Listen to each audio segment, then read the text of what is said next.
The following opinions are solely those of BoatTEST.com and its test captain. Hi, Captain Steve for BoatTEST.com, and today we're going to be taking a look at the operational areas of the latest launch from the Monte Carlo Yachts shipyards, the 105. There are several areas of this award-winning yacht that speak of how she takes her cues from the mega yacht world. Examples can be seen throughout the yacht, but probably more so in her operational aspects. Let's take a look, starting with where her crew will be working and living. The crew area is accessed from a watertight door to the port side deck, and an interior door is just across the top of the stairs.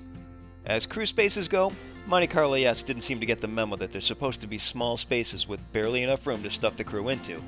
Here, there's as much luxury as above. Now, this galley is not just for the crew, but rather the main galley for the yacht, a galley-down arrangement that can certainly be changed with the level of customization that MCY offers. The crew access is close to the main deck dining area, and so far, all versions of the 105 have been built with the galley down, maintaining a separation of the crew from the guest areas. The dining area, however, is for the crew and features an L-shaped settee wrapping around an expandable pedestal table. There's storage that on some models houses a dumbwaiter for delivery to the upper deck. To the forward bulkhead, there's storage alongside two doors that house a stacked washer and dryer. Just toward the stairs is another set of washer and dryers. As I said, cues from the mega yacht world. And to the opposite side of the stairs is the huge refrigerator freezer. The portside bulkhead has a touchpad that allows the crew to control all the ship's electrical systems, monitor tank levels, see conditions of all watertight doors, and much more. Basically, it's a repeat of the screens at both Helms that we'll see shortly. The crew's berth area is just ahead of the dinette and features a stateroom with over-under berths, all repeated to the opposite side, and between the two staterooms is the crew head. At the entrance is the crew shower. To the opposite side of the galley is the captain's cabin. This yacht has a husband and wife team on the crew, so a single stateroom with queen berth is in order. There's a view out the hull side window, and a desk creates a small office space. Just abaft is the private head with a separate walk-in shower. Now, as expected, the machinery spaces are accessed from the crew quarters. Nothing new there. But here's an added twist borrowed from the mega yacht world: a separate and air-conditioned control room. All the electrical switching, monitoring, and redundant controls are located here, outside the noise and heat of the main engine compartment, which is through another watertight door. With this arrangement, only the mechanical components are remaining inside the room, so we only enter it for the daily checks and servicing. The MCY 105 can be powered by a pair of M86 2200 MTUs or, as in this case, the M96 2400 horsepower MTU engines, both of which are the newest models on the market today. Here's a notable feature. Front and center we see the engine cooling water intakes that have a crossover valve between the two, so if one becomes clogged, we can draw water from the other to feed both engines. Remaining regular maintenance items are in close proximity to the door, including the fuel filters with redundant filters alongside, and the master power converter to the opposite side. And while the space in this compartment is at a premium, we still have access to all sides of the engines. Here we also see access to the first 55 kW generator and water maker, which can be ordered in sizes ranging from 140, 220, or 280 liters per hour. Still further back, we have the Glendinning cord reels.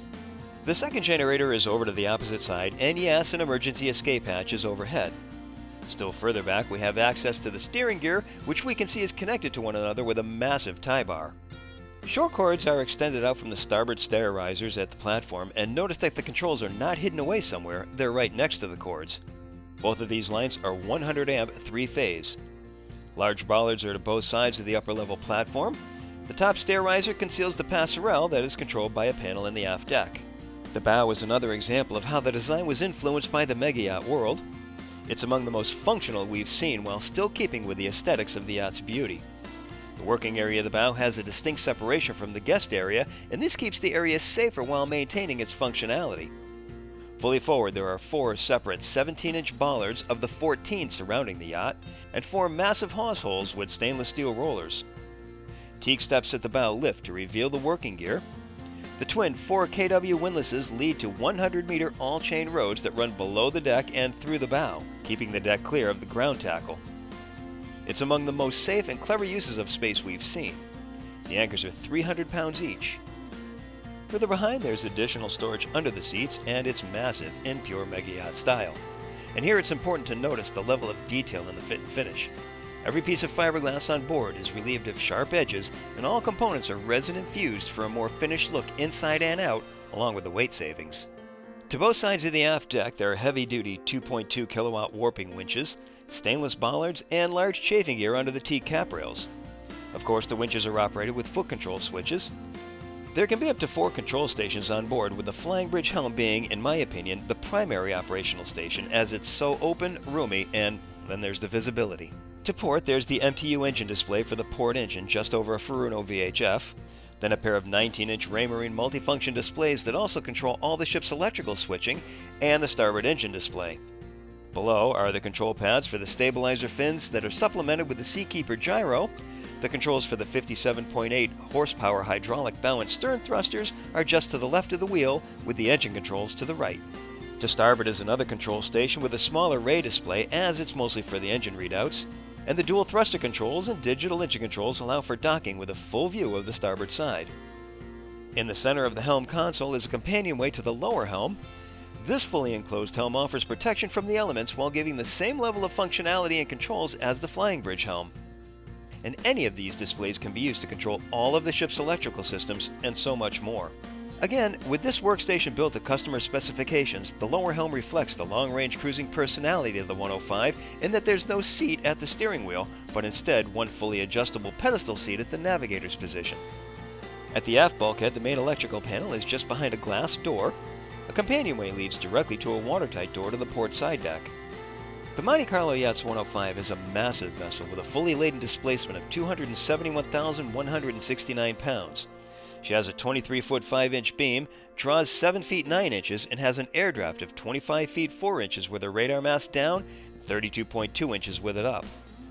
Her standard fuel capacity of 3,170 gallons, with over 1,000 gallons more as an option, means that she can roam far and wide at displacement speeds without a fuel stop.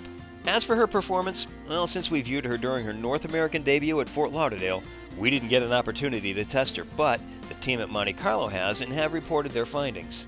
Their CHAR report states that with half fuel and water aboard, the top speed recorded with the 2400 horsepower MTUs was 25.4 knots at 2445 RPM.